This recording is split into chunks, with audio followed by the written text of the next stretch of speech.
Hello everyone and welcome to the periodontal series by Dr. Teeth. Today we are going to understand the basics of the term periodontics and discuss in detail about the microscopic and the macroscopic features of gingiva.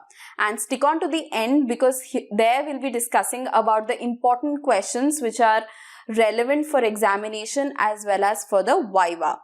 So first, let's understand what exactly do we know if we say the term periodontics. So periodontics or periodontology is obtained from Greek literature where peri means around and odos means the tooth. So the structures which are present around the tooth are the periodontal structures. So just imagine a building. Even a building requires pillars, concrete, bricks for its stability. So similarly, for a tooth to withstand in the oral cavity, it requires certain supporting structures. And these structures are put into four categories. Firstly, we have the gingiva.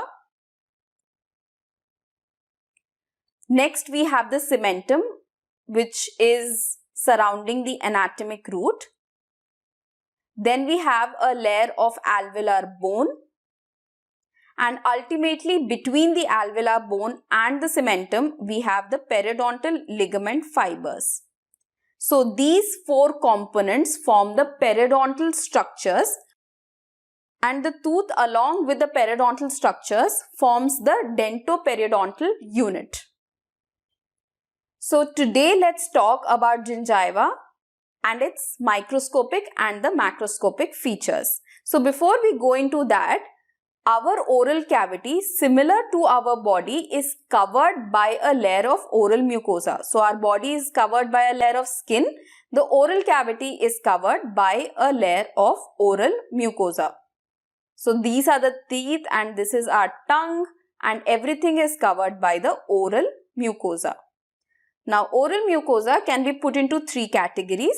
The first category is termed as the masticatory mucosa, which mainly comprises the mucosa covering the gingiva and the hard palate.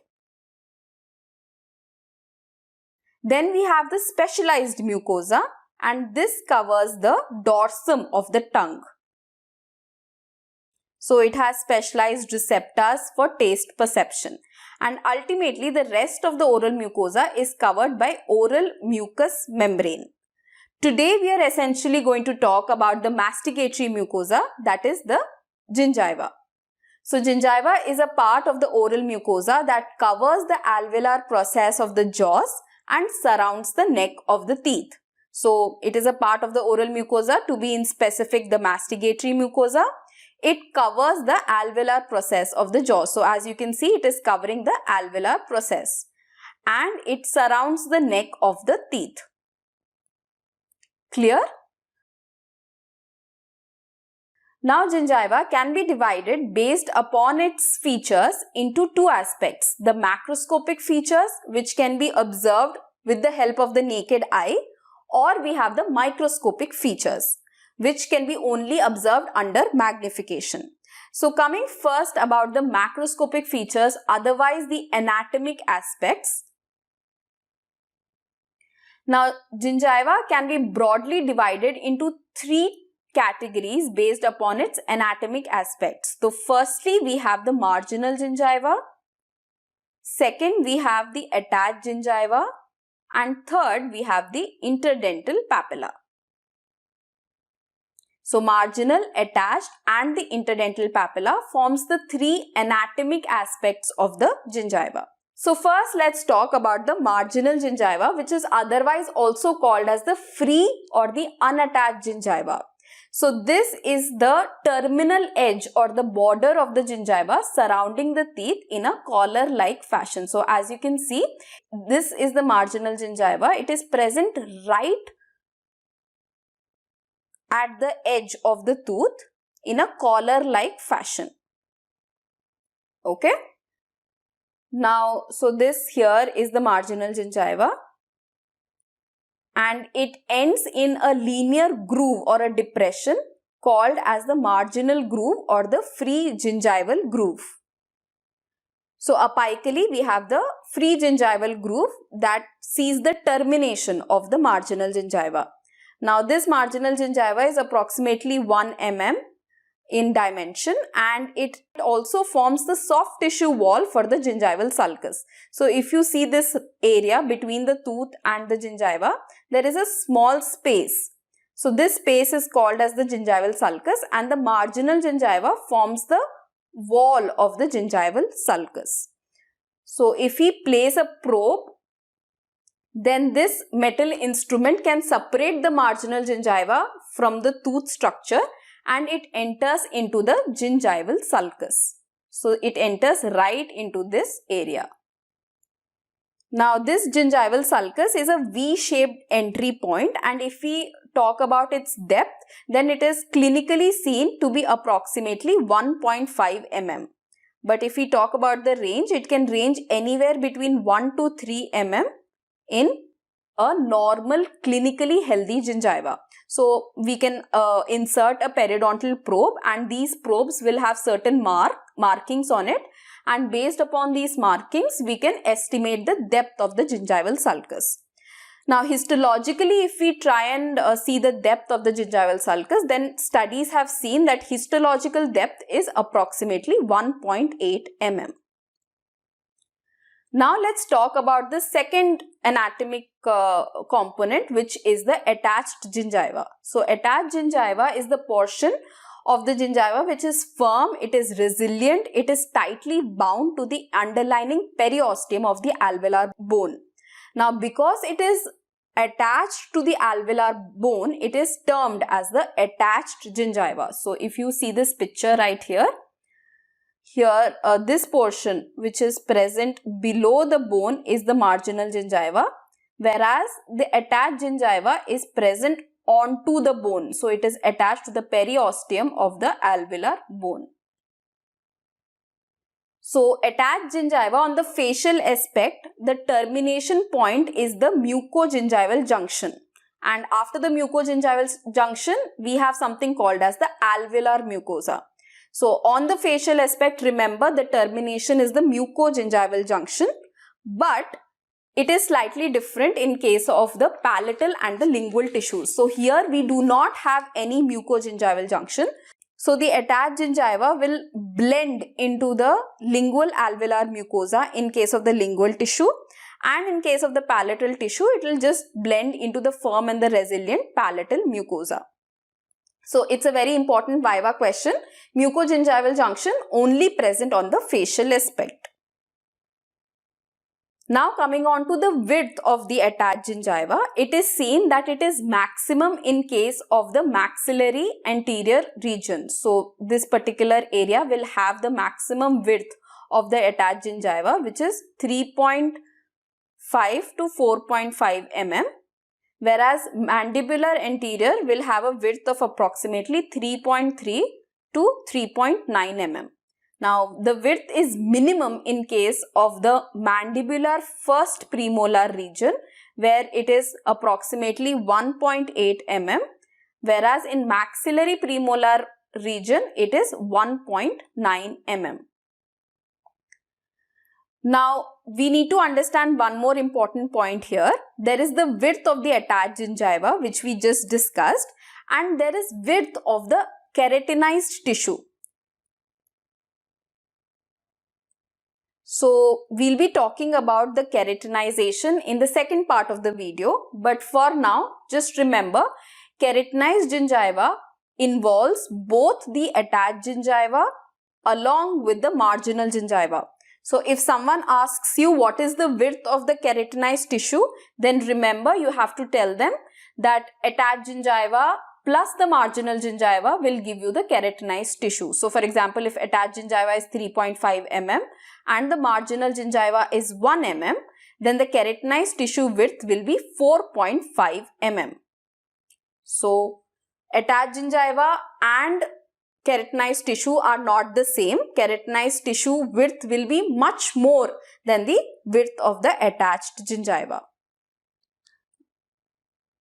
Now let's move on to the third aspect, which is the interdental gingiva, or also called as the interdental papilla.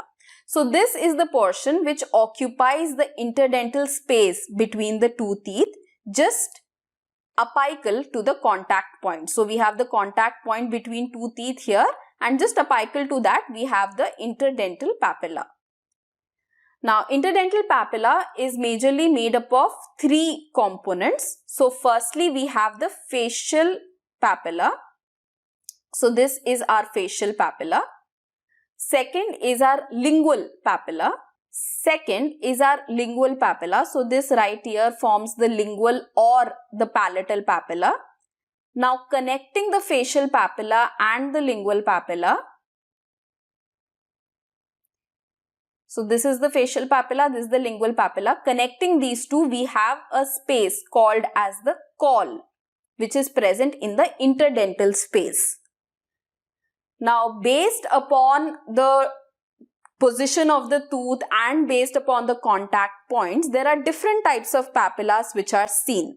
So for example, first we take an example of a midline diastema. So if there are two teeth which are not connected with each other, then it is seen that the papilla right here goes missing. So there is no contact point over here. So there is no formation of the interdental papilla. The second example that we take is the example of an anterior teeth. Now remember, anterior teeth are more or less narrow with a small contact point. So in this case, it is seen that both the facial papilla and the lingual papilla will meet at a point, or it is somewhat conical in shape or pyramidal in shape. So the caul right here is pyramidal. Whereas if we take the case of posterior teeth, they are broader teeth with a larger contact point, also called as the contact area. Now in this scenario, it is seen that the facial papilla and the lingual papilla meet in a linear depression which takes the shape of a tent. So here the caul is tent shape with a linear depression. So in anterior teeth, it is more or less pyramidal in shape, so conical in shape, and in posterior teeth, it is caul shaped or tent shaped. So with that, we finish the macroscopic features of gingiva which can be seen anatomically or through naked eye. And now we speak about the microscopic features wherein we require certain amount of magnification. That means that if we take a cross section of the teeth and the gingiva and observe it under the microscope, then these are the features that can be seen. So first, let's go back to our oral mucosa and talk a little about the layers of the oral mucosa. So oral mucosa is majorly made up of the upper layer called as the epithelium, underlying which we have the connective tissue, also called as the lamina propria. Under the connective tissue, we have a layer of submucosa,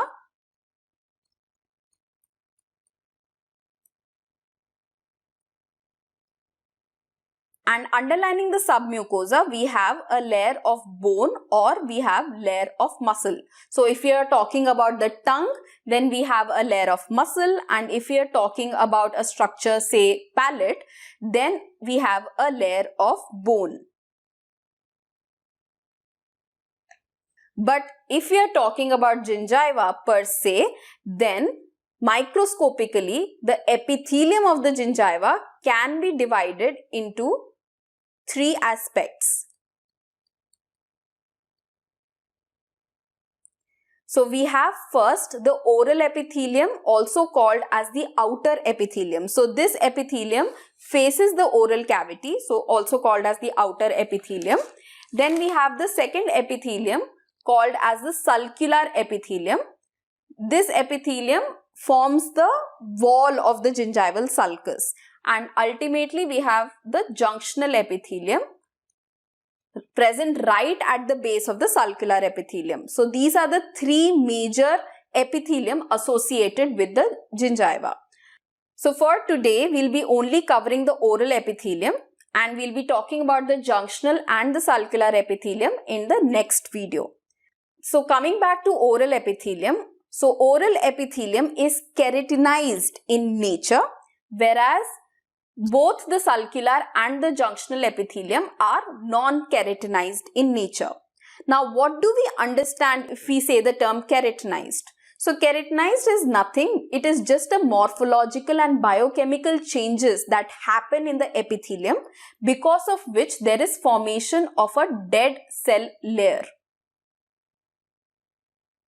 So, this dead cell layer basically helps in the protection of the epithelium as well as the underlying living tissues. So, as the oral epithelium faces the oral cavity, it requires this dead cell layer to provide a physical barrier to infection. It also protects it against chemical attack and heat and water. And oral epithelium also has an active role in defense.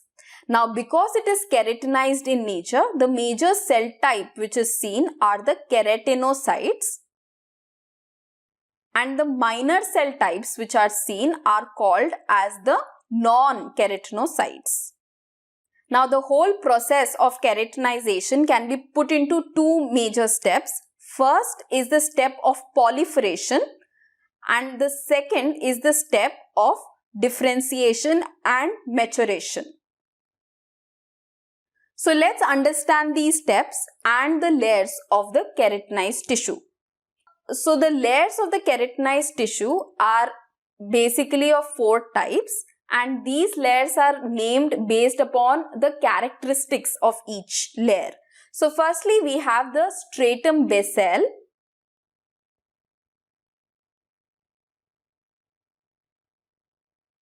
So, here the cells are present right at the base or right at the basement membrane. So, they are called as the stratum basale.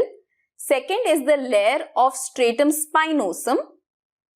Here the cells are spinous in nature, so they have small projections or they are spiky and prickly in appearance. The third layer is the layer of stratum granulosum. Here the layer have certain granules associated with it, and last layer is the stratum corneum. So here the cells are called as corneocytes and thus the name corneum. Now the cells of the stratum basale is associated with the first step of keratinization, that is the step of proliferation. And once the cells have proliferated, from stratum spinosum to corneum, they undergo the process of maturation and differentiation. Now there is something called as the turnover rate. That means the time taken for the stratum basale cell to reach the stratum corneum, and this turnover rate is different with different tissues. But if we talk about gingiva, it has a turnover rate of approximately 40 days. So now let's first talk about the stratum basale, which is otherwise also called as the stratum germinatum. So it's called as germinatum because here there is formation of new cells. So one single cell will undergo mitosis to form 2 daughter cells. Now these 2 daughter cells, they have a choice. Either they can remain back in the stratum basale and keep proliferating, or they have a choice to undergo maturation and differentiation and reach the subsequent layers. Now this choice is made purely based upon the genetic material which is present within the cell. Now if we take a closer look at the basement membrane, that is this particular layer on which the basal cells are present. Now this basement membrane has an electron-lucent upper layer, and this upper layer is called as lamina lucida, and it contains an electron-dense lower layer towards the connective tissue called as the lamina densa. So lamina lucida is facing the basal cells and lamina densa is facing the connective tissue. And from the lamina densa, we have certain anchoring fibers projecting into the connective tissue, which helps in the attachment of the basement membrane to the connective tissue. Now talking about the connection between the basal cells and the basement membrane, they are connected with the help of something called as the hemidesmosomes. So let's talk about these connections. So as I have said before, the basal cells, so these are the basal cells, are getting connected with the basement membrane with the help of the hemidesmosome. Whereas two basal cells, that means two different keratinocytes, can be connected with the help of tight junctions, adherent junctions, gap junctions, or with the help of desmosomes. So two hemidesmosomes, one hemidesmosome from one keratinocyte and the other hemidesmosome from the other keratinocyte will attach together to form the desmosome. So remember, hemidesmosome attaches the basal cells to the basement membrane, whereas desmosomes attaches two basal cells or two keratinocytes with each other. Now one more thing that we need to understand is that the keratinocytes contain certain specific proteins, and these are called as keratin proteins. And these are very specific to the layers in which it is present. So the keratin protein which is present in the basal layer is the K19 type of keratin protein. Now coming on to the next layer, which is the stratum spinosum. So this right here is the stratum spinosum. Now it's called as the stratum spinosum because of its spiky appearance when it undergoes staining.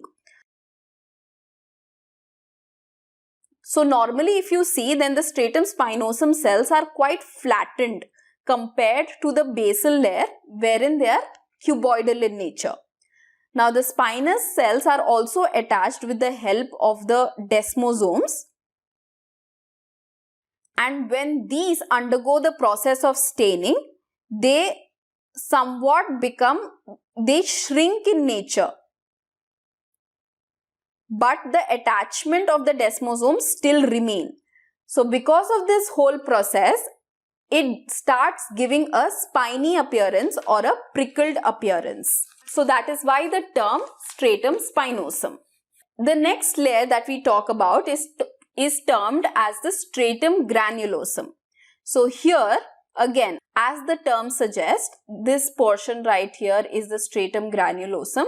The cells have become even more flattened in this particular layer and it contains the granules. Now we are talking about two major granules over here. First are the keratinohyaline granules. Now these granules contain a protein, that is the keratinohyaline protein, which further causes the condensation of the chromatin present in the nucleus. So if this is the nucleus, it causes the condensation of the chromatin present in the nucleus, causing a thickening or giving a pycnotic appearance to the nucleus.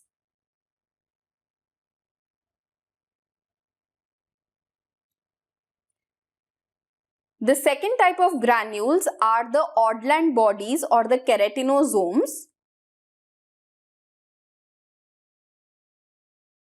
So again, even these granules will have certain protein, and this protein causes the denaturing of the cell. So it sucks up all the water and the cell gets denatured. And because of that, the nucleus disappears and all the other cell organelles will disappear. So basically the cell becomes dead because of this particular protein. So the stratum granulosum cell is majorly helping in cell death, and it facilitates the cell to enter into the fourth layer, which is the stratum corneum. So here, as you can see, the cells are completely flattened off. And in this particular case, it does have a pycnotic nucleus remaining. So in this particular case, it is termed as a parakeratinized epithelium. Now, in other circumstances, the cells are completely flattened and they do not contain the nucleus or any other cell organelle, and in such case, it's called as the orthokeratinized epithelium. So remember, orthokeratinized epithelium is more differentiated than parakeratinized because even the pycnotic nucleus disappears in orthokeratinized epithelium. So till now we spoke about the basement membrane and how it gets attached to the underlying connective tissue or the lamina propria. We spoke about the four major layers of the keratinized epithelium, that is stratum basale, stratum spinosum, stratum granulosum and the stratum corneum. So now let's discuss the frequently asked questions in exams. So the first question, which is majorly an essay question, is to define gingiva and to discuss the microscopic and the macroscopic features of gingiva. So we have defined gingiva in the video and we have discussed the microscopic and the macroscopic features. So we just need to write it quickly in points. So coming on to the short notes, we have attached gingiva as one of the short note. So here we need to briefly discuss what exactly is gingiva and then define attached gingiva, talk about the mucogingival junction, talk about the different widths of attached gingiva in different places and the difference between attached gingiva and the keratinized gingiva. The third question which is majorly asked is the width of the attached gingiva. Again, you have to discuss about the different width of the attached gingiva seen in different areas and how it is different from the width of the keratinized tissue. And ultimately, the short question which was most frequently asked is the gingival sulcus. So here we can write about the introduction, about the marginal gingiva and how the soft tissue of the marginal gingiva forms the gingival sulcus. You can write about the periodontal probe and how we can measure the depth of the gingival sulcus and how it is different clinically and histologically. So with this, we come to an end of this first video on the periodontal series, and I hope you understood a bit about the macroscopic and microscopic features, and I will meet you soon with the next video wherein we'll be discussing about junctional epithelium and the sulcular epithelium. So until we meet next, take good care of yourself.